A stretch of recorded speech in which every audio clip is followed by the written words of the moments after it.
welcome to Arts and Entertainment. I'm Deborah Gilbert, your host, and as always, thank you so much for being here. I hope you enjoy the show, and thank you again for tuning in. I'm very glad that you're here.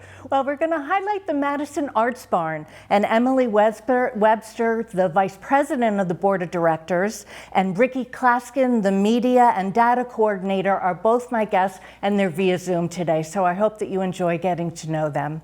And Emily, why don't we start with you? Why don't you introduce yourself to the viewer? That's how I like to start the show. Tell us about yourself.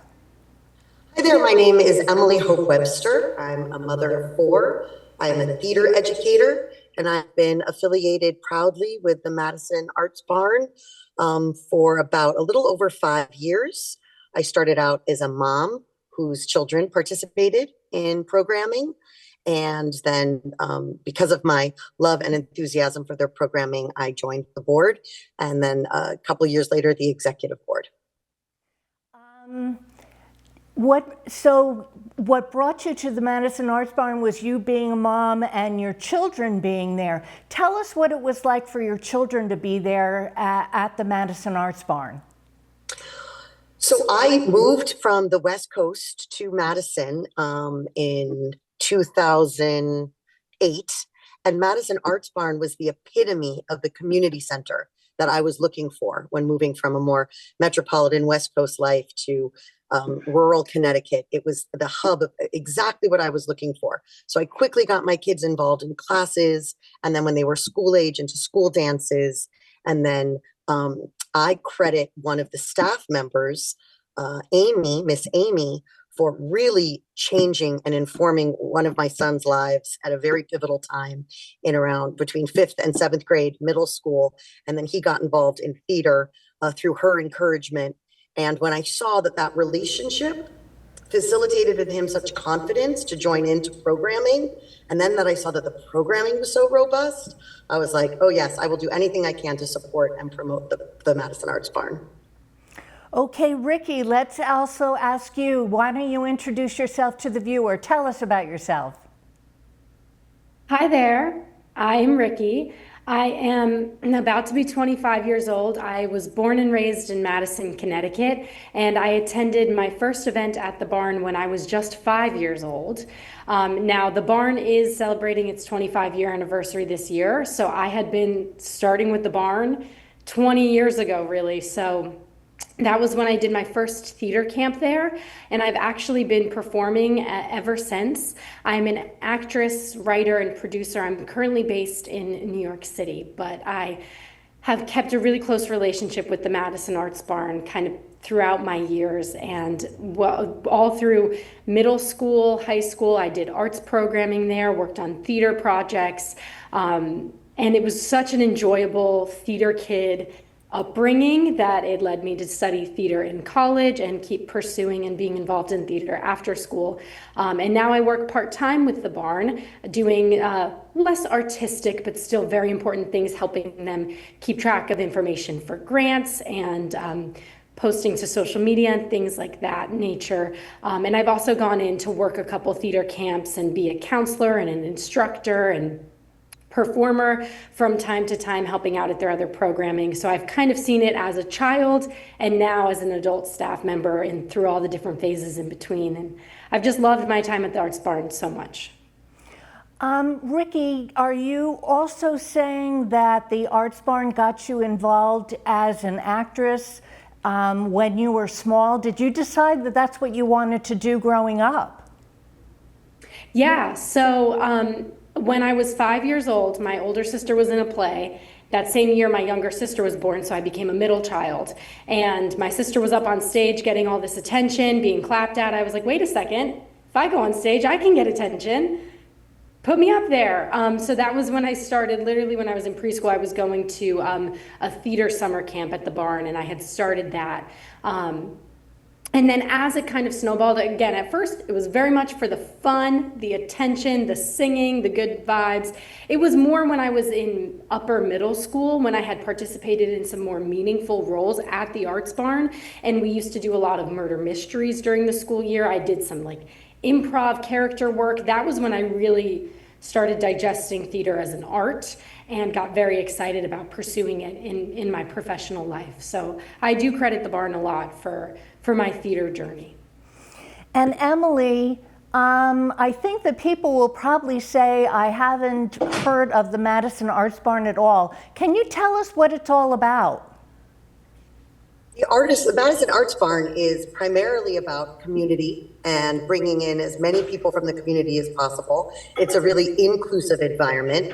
And Ricky and I are both theater kids at heart, so there is a really vibrant theater programming where you get really wonderful, the pedagogy there is really, Ricky is a prime example.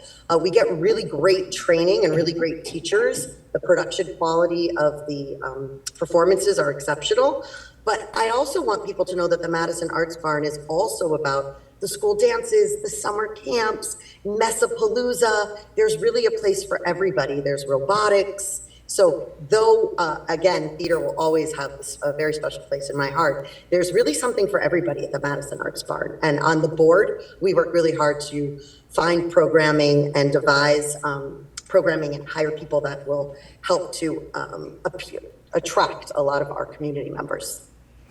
What made you decide, coming from a mom of 4 and being involved in the Madison Arts Barn from that perspective, to get involved with the board? What was that transition like for you?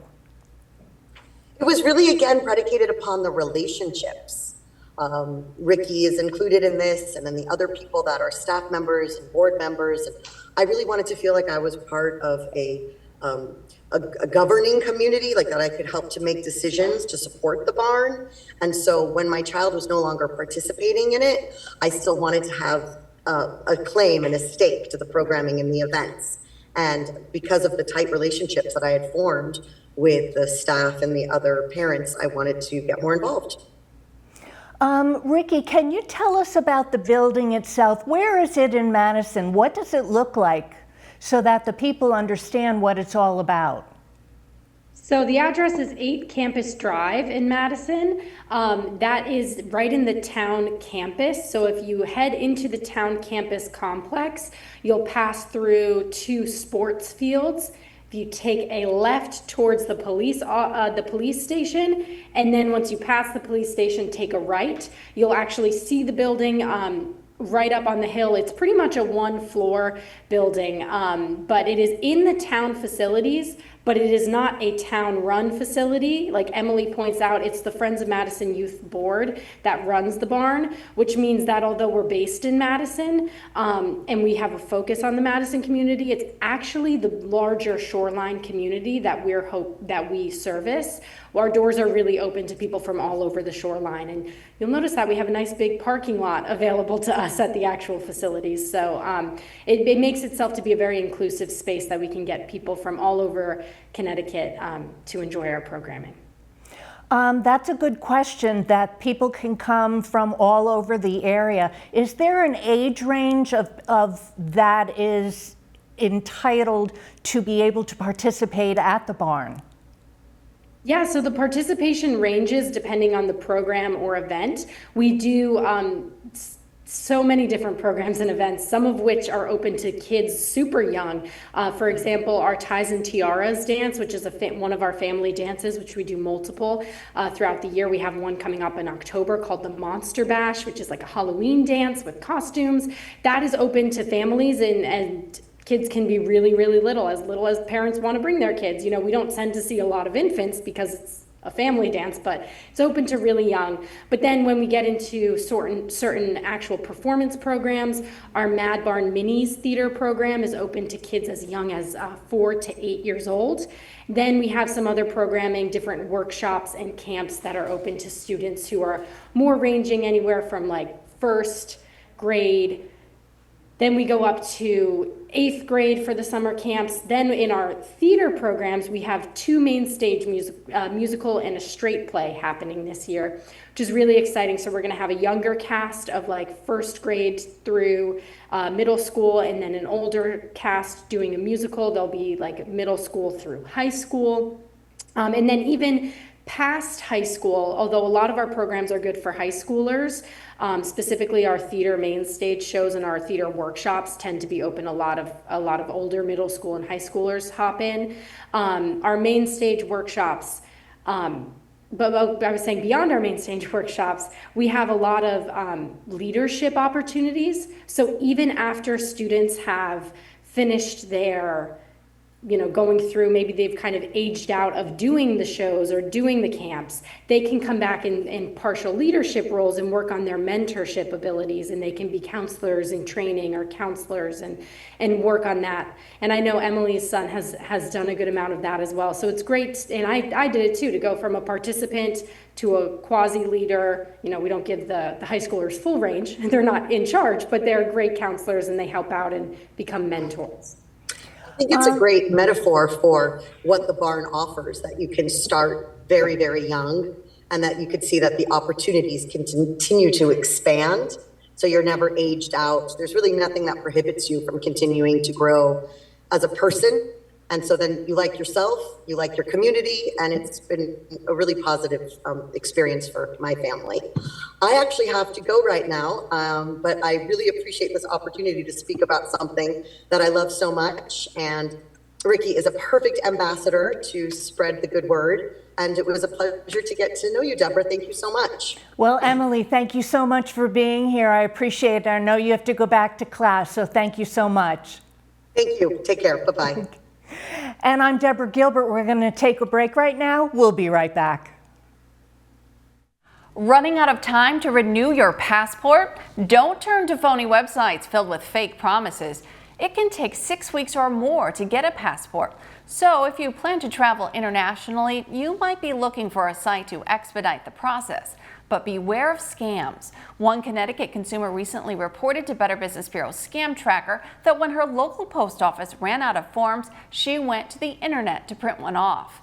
Not only did the site charge her for the form, but in filling it out online, she shared important personal information like her social security number with the scammer. And when she went to the post office, they informed her that she had indeed been scammed. While there is a charge to get a passport, the forms themselves are free. And appointments with the State Department's passport centers also won't cost you a dime. If you're running out of time, you can opt for expedited services and shipping through the official government website. That's travel.state.gov.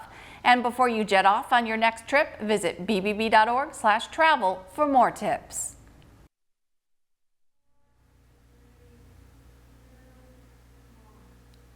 And welcome back to Arts and Entertainment. I'm Deborah Gilbert, your host, and as always, I hope you're enjoying the show. We're talking about the Madison Arts Barn, and my conversation continues on with Ricky Klaskin.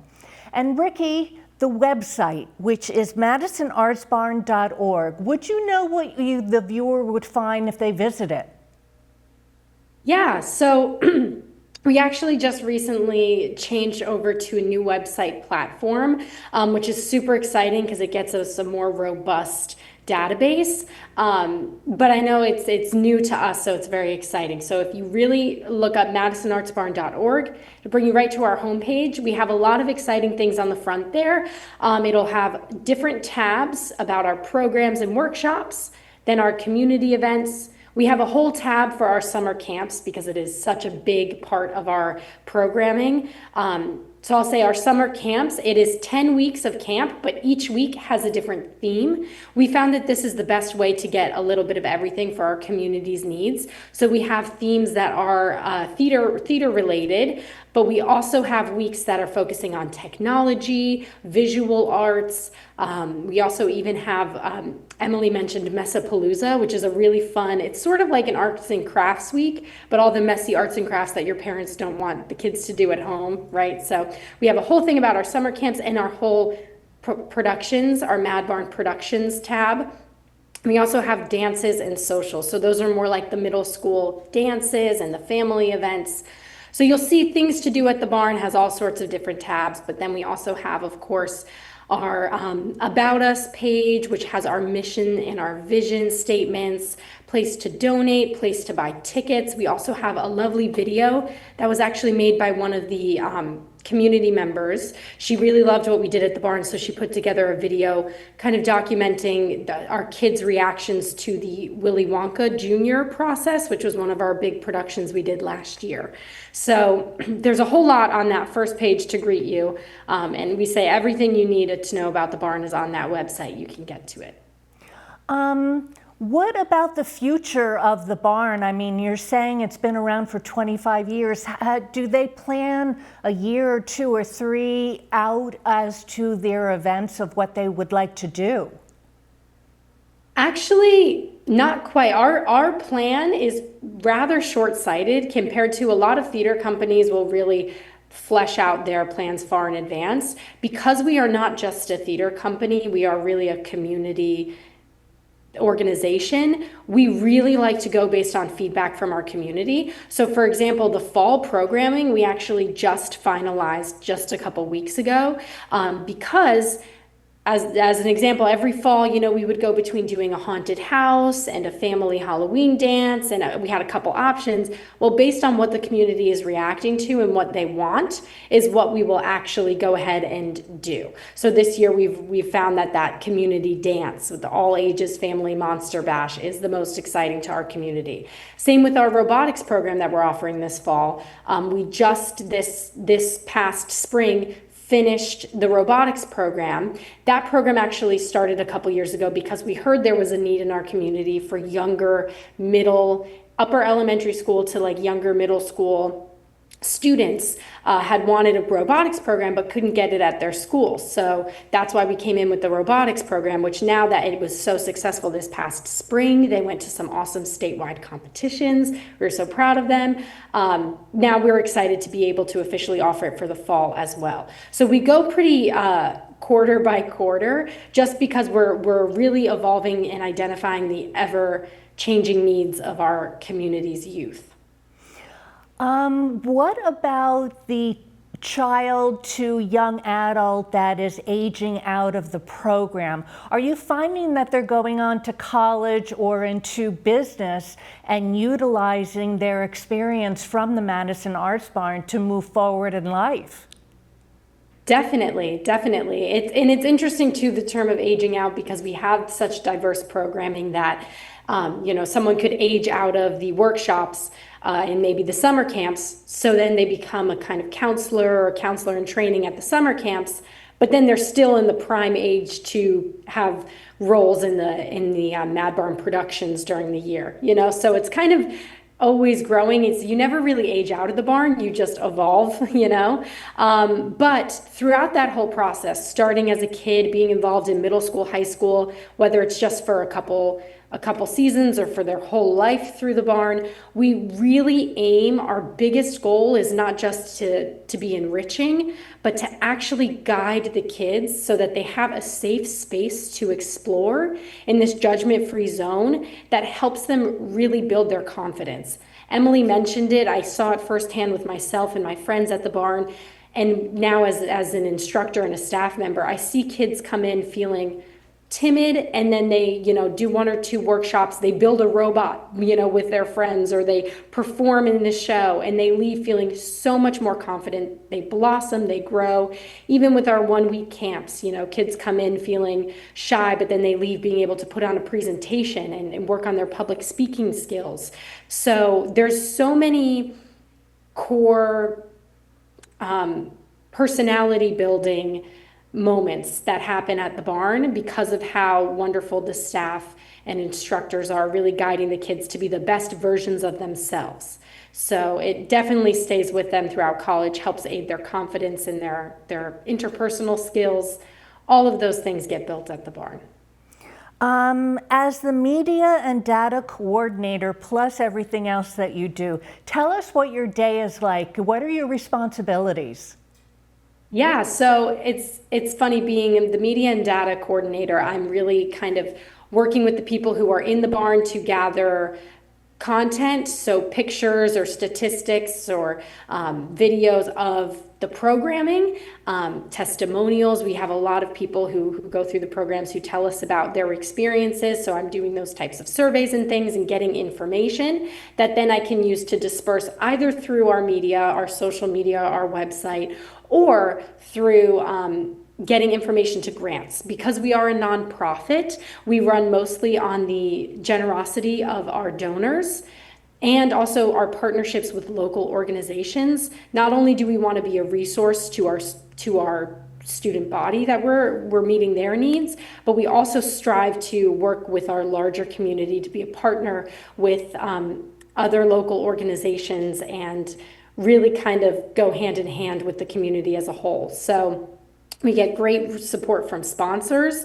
So I kind of like to gather data to go back to the sponsors and say, hey, this is what we together helped make happen. You know, your sponsorship of this show actually got all of our kids to perform with the sold out shows. You know, the advertising was great. But we also get grants as well. So a lot of my data tracking is very specific about who's coming in and out of the door and how they pertain to our grants. So we can tell the grants exactly how many community members we served from exactly what towns, again, Madison being just one of the many we serve. So all of that information. So my day-to-day in that is a lot of collecting information, but I'm fortunate enough to also be invited as an instructor to use my professional career expertise with the artistic career, rather, expertise to instruct. So those days look very different depending on the event that I'm working. So you're an actress and doing other things in New York City, is that correct? Yes. So my media and data assistance is part-time. So I'm also working part-time. I'm actually right now mostly producing. I have 2 other projects I'm producing here in the city, and one is actually based in Connecticut as well. And I'm auditioning whenever I can, so we'll see. Did all of that come from you being at the barn, you're wanting to produce and also being an actress? Did it start from a young age? Yeah, so I think, again, the young age, you know, wanting the fun of being on stage came at the young age. But it was as I grew older, I started working at the barn more and getting a better appreciation for the craft. And I think my inclination towards producing is a much more recent development I think the seeds were planted at the barn because I had such an opportunity to be behind the scenes. You know, I remember back when we were doing camps, which we have a camp this year that is the same topic, but we were making our own TV series at camp, the Mad Barn TV camp. So it was really being like behind the camera and planning things out and scheduling which day we're going to do what shoots. And so even still with the productions I was a part of, we got a lot of hands-on experience with the planning of things. And as I grew into more of a staff member and an instructor of summer camps, you know, well, now I have to build a curriculum to teach the kids, and I have to pick a show that then we're going to put up. So I was never an actual producer at the barn, but it was all these little skills that kind of planted the seeds so that now in my professional career, when those opportunities came up, not only did I feel like I was equipped to understand how things worked on the back end, but I was also excited about it because it was like, oh yeah, you know, when I was at the barn, I was doing a lot more of this stuff. It's exciting to explore it in the real world also, which I think the barn is a great entryway to for so many kids, not just myself. There are probably many people that are watching the program that are saying, I have never heard of the Madison Arts Barn at all, but I love what I'm hearing. How could somebody find out more information? Is it just from the website? How can they get involved? Yeah, that's a great question.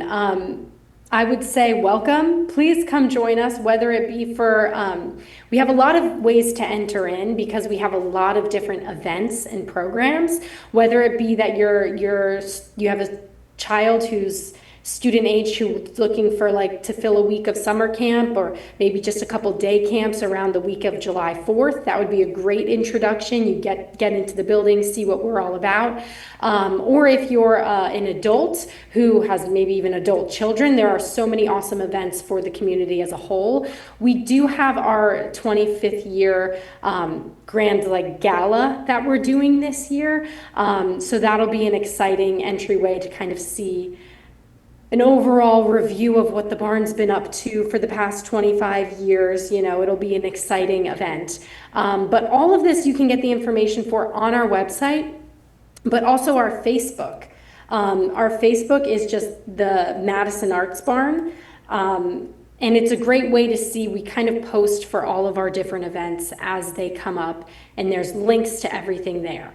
So that's our website on the screen, www.madisonartsbarn.org. But our Facebook is at the Madison Arts Barn, and our logo kind of comes up. It just says the barn. So Okay, well, we're just about out of time. Any closing thoughts for the viewer? Yeah, I think if you're hearing about the barn and you're getting excited, I would implore you to come check it out. We have a lot of programming for a lot of different people, and it really is a safe space for people of all ages to explore all sorts of interests. So we would be happy to have you. Thank you so much for your time. I'm excited to get to meet some new people through this, so thank you so much. Well, thank you so much for being here. It's been a pleasure, and I know that the audience just loved getting to know about the barn and get to meet you. So thank you for your time. Thank you so much. Have a lovely day. You too. I'm Deborah Gilbert. You've been tuned in to Arts and Entertainment. In case you need to reach me, I'm at artsandentertainment@mail.com. Well, I hope you have a super day. I really hope you've enjoyed the show. Thank you so much for tuning in. I'll see you next time.